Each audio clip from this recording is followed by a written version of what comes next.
ازيكم يا شباب؟ عاملين ايه؟ يا رب تكونوا بخير وبأحسن حال. النهارده خلينا كده بعيدا عن لعبة الفانتزي. انا حابب اتكلم عن حاجة مهمة وملف مهم جدا في الكرة المصرية وخاصة عن النادي الاهلي، وهو ملف اللاعب محمد علي بن رمضان وكمان اللاعب بيرسي تاو. طبعا زي ما احنا شايفين الإدارة بتضغط على اللاعب بيرسي تاو والجماهير كمان. الكل عايز بيرسي تاو يرحل عن الفريق علشان خاطر يجيبوا مكانه محمد علي بن رمضان. انا شايف ان ده طبعا قرار خاطئ جدا جدا جدا، وهقول لكم ليه وبالدليل. طبعا واحد زي بيرسي تاو انا شايف انه يعتبر من افضل الاجنحه الموجوده في الكره المصريه.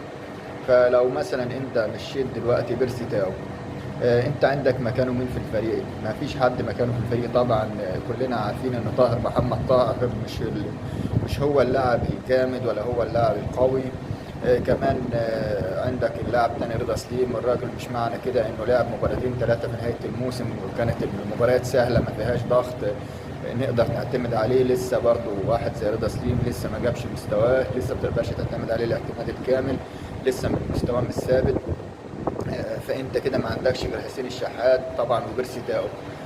فانت برحيل بيرسي تاو انت كده فضيت الجبهه اليمين. صعب تعوض بيرسي تاو. انا عايزك كده تبص في الدوري المصري على فرض ان انت مشيت بيرسي تاو. انت شايف مين في الدوري المصري ممكن يصلح يجي مكان بيرسي تاو؟ انا عن نفسي شايف ان مفيش ولا واحد يصلح في الدوري المصري ان يلعب في الحته اللي فيها بيرسي تاو باستثناء زيزو. وطبعا زيزو ده صعب جدا جدا جدا النادي الاهلي يجيب واحد زي زيزو. عارفين كلنا ان هو النجم الاول في الزمالك، وفي نفس الوقت صعب يجي الاهلي. طيب عندك مين تاني في مصر؟ نقول مثلا عبد الرحمن مجدي مش هو اللاعب القوي.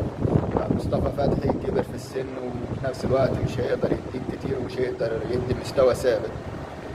بمعنى اصح كده ان في الدوري المصري كله مفيش لاعب هيقدر يعوض مكان بيرسي تاو. طيب لو حبيت تشتري لاعب من افريقيا عشان يلعب في الحته اللي فيها بيرسي تاو، طبعا كلنا عارفين سواء في لاعيبه الترجي، لاعيبه مثلا صن داونز، اللعيبه اللي هي اغلب اللعيبه الافريقيه والعربيه. انا شايف برضو ان ما فيهاش مثلا فرده جامده في الناحيه اليمين ان انت تقدر تعتمد عليهم.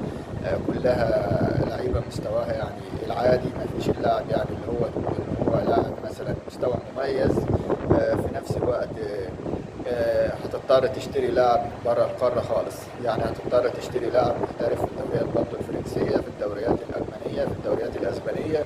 هتحتاج لاعب بامكانيات بيرسي تاو طبعا، ودي صعبه جدا جدا جدا ان انت تشتري لاعب يكون جناح وقوي وسريع علشان تروح تشتري جناح من اي فريق من الفرق دي مش اقل من 5-6 مليون دولار، وانت ما عندكش طبعا الامكانيات. فانا شايف ان رحيل بيرسي تاو ده خساره كبيره جدا جدا جدا على النادي الاهلي، لان انت بصراحه صعب تعوض لاعب زي ده في المكان ده.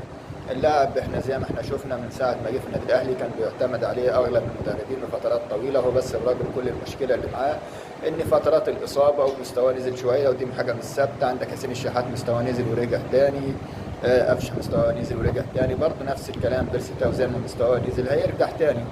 فانا شايف ان رحيل بيرسي تاو ده اكبر خطا انت لو استغنيت عنه عشان تجيب محمد علي بن رمضان. محمد علي بن رمضان مش هو الحل بالنسبه لك. محمد علي بن رمضان راجل هيلعب خط وسط، هتفضل كده نفس المشكله ان انت عندك خط وسط قوي بس عندك الناحيه اليمين ما فيهاش اللي هو الجناح الطاير اللي يكون قوي اللي هيقدر يحل لك المشاكل كلها. طبعا زي ما احنا عارفين ان دايما الحلول بتيجي من على اطراف الملعب مش من نص الملعب. 90% من الحلول لكل فرق العالم بتكون من الناحيه اليمين او الناحيه الشمال، اما منتصف الملعب فيكون دوره محدود وصناعه اللعب فيه محدوده، لان الاختراق من منطقه الوسط صعبه جدا. وفي نفس الوقت صعب ان انت تودي لاعب زي محمد علي بن رمضان تلعبه ناحيه اليمين مكان بيرسي تاو، فهيروح في المكان ده مش هيديك كوره ولا هتستفيد منه بحاجه. فطبعا مش هو حل ان انا امشي بيرسي تاو واجيب محمد علي بن رمضان. انا شايف ان كده خساره كبيره جدا جدا جدا للنادي الاهلي. لاعب زي بيرسي تاو بامكانيات بيرسي تاو بمهارات بيرسي تاو.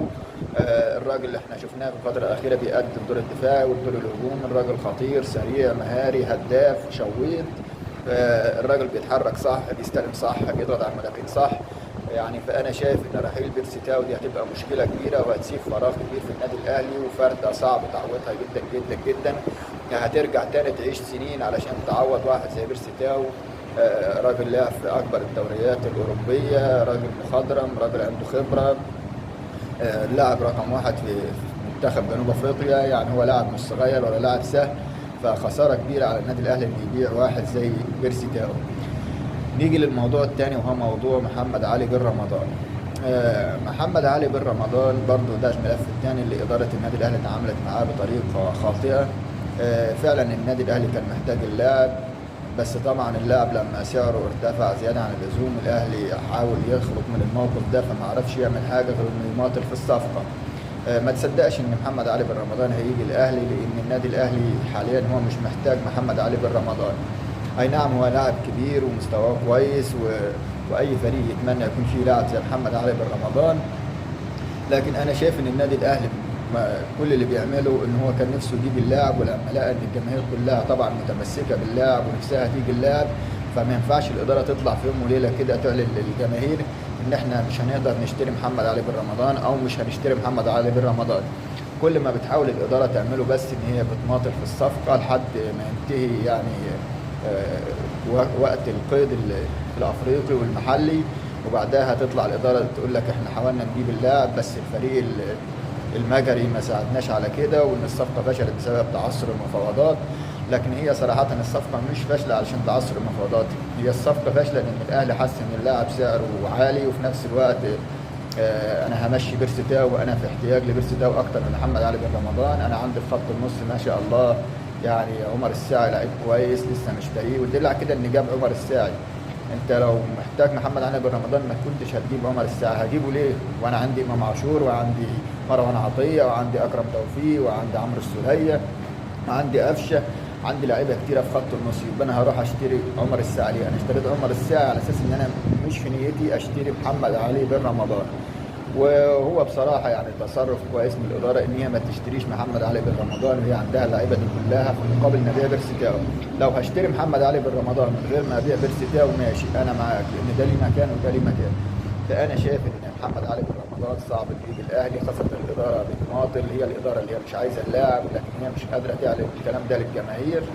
فطبعا انا شايف ان الصفقه خلاص، لسه ناس بتقول لك الصفقه فيها امل وما فيهاش امل، ومحمد علي بن رمضان قريب من الاهلي ومحمد علي لا. انا شايف ان الاهلي مش عايز الا لو عايز اللاعب هنخلص فيه من شهر واثنين وثلاثه. انت عارف الاهلي لما بيحتاج لاعب على طول بيخلص يومين ثلاثه، بيخلص وبيدفع الفلوس وبيجيب اللاعب، ما بتفرقش معاه مثلا الفلوس كام او مش فلوس كام طالما هو وصل للحد اللي هو عايزه. بس انا شايف ان الاداره تقريبا ما عندهاش امكانيات تشتري اللاعب، وفي نفس الوقت ان هي مش عايزه تفرط في بيرسي تاو. فانا شايف ان ملف محمد علي بن رمضان ده طبعا انتهى خالص. يعني ما تنتظروش وجود محمد علي بن رمضان في النادي الاهلي. طبعا الموضوع صعب جدا الا اذا يعني اداره الاهلي في الفتره الاخيره كان لها راي تاني ويعني وغيرت اتجاهها في حاجه معينه. والسلام عليكم ورحمه الله وبركاته.